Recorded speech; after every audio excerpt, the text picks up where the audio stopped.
So Caitlin Clark is in Miami.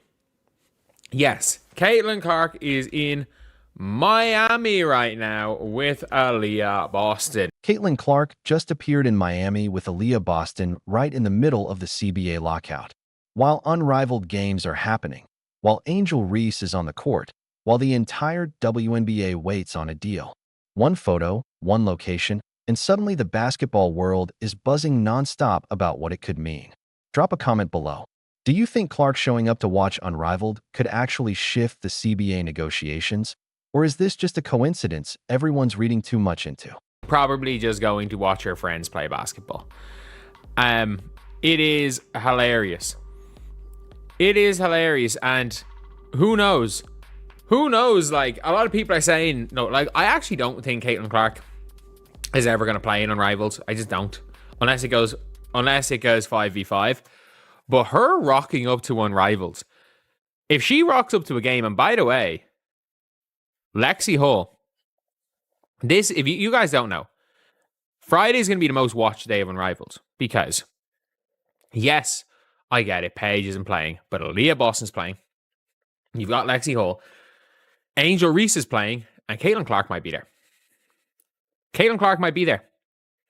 There is a possibility that Caitlin Clark will go and watch Unrivaled. I don't think she's going to pull a Sabrina and be on commentary or anything, but there's a possibility that Caitlin Clark decides that she wants to. Caitlin Clark is in Miami. She's there with Aaliyah Boston.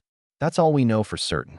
No announcements, no press releases, no statements from Clark's camp about Unrivaled, negotiations, or any chess moves.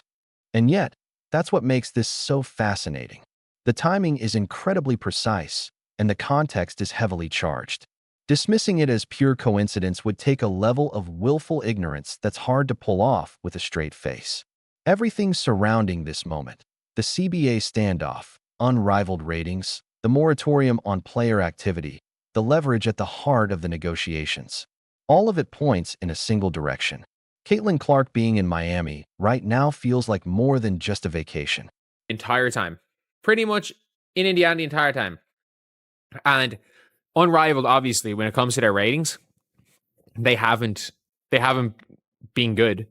But like, I'm sorry. Caitlin Clark, if it's known that Caitlin Clark is going to be there, she doesn't even have to play. If it becomes a thing where Caitlin Clark is going to be there and Angel Reese is playing as well, at the end of the day, we're now at the stage where this is going to be the most viewed 5v5, or this is going to be the most. Let's step back and set the scene, because context is everything. The WNBA and its Players Association are in the middle of one of the most heated labor disputes in league history.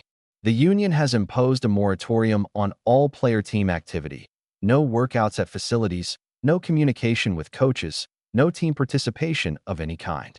They're essentially holding the 2026 season hostage over CBA demands, while claiming owners aren't negotiating in good faith.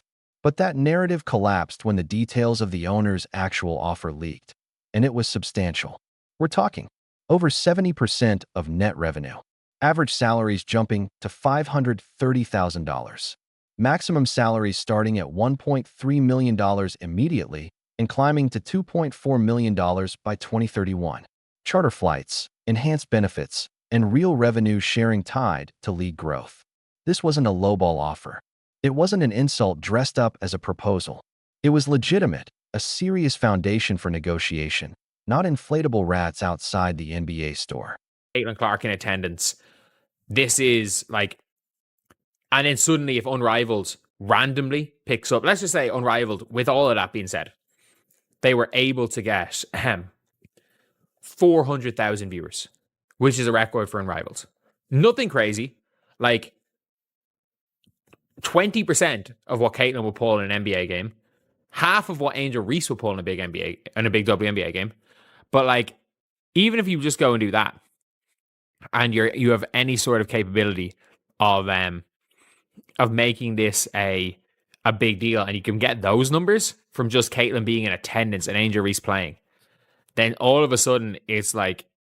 And yet, here we are, Moratorium in place, season in jeopardy, negotiations stalled, and Caitlin Clark, the single most important commercial asset in women's basketball, is photographed in Miami with Aaliyah Boston during the unrivaled season, the same week that Angel Reese is competing. Let that sink in for a moment. For context, Unrivaled is the 3-on-3 off-season league co-owned by Nafisa Collier and Brianna Stewart, two of the very same leaders running the WNBA Players Association negotiations. The same people who famously missed a critical face-to-face meeting with owners in New York, citing Miami travel issues. The league has been running. It's been generating conversation. But the ratings? To put it politely, underwhelming. Viewership hasn't broken through in any meaningful way, despite genuine effort to build something real.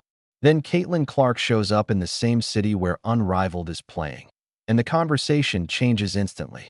Because here's the reality. Clark's physical presence at a sporting event transforms media coverage and viewership. She doesn't need to play. She doesn't need to be in uniform. She doesn't need to say a word. If it's confirmed, or even strongly suspected, that Clark is in the building, the audience multiplies in a way no other athlete in women's basketball can produce. That's not opinion. That's 2 years of documented data on how her name alone moves ratings and attendance. Now imagine Unrivaled putting out content confirming she's in the crowd watching Angel Reese play, who is himself a ratings driver. The result? The most watched day in Unrivaled history becomes a very real possibility. Not because Clark played, not because she spoke, but simply because she was there, the camera found her, and the internet did the rest. If you enjoyed this breakdown, hit like and subscribe so you never miss a video. See you next time.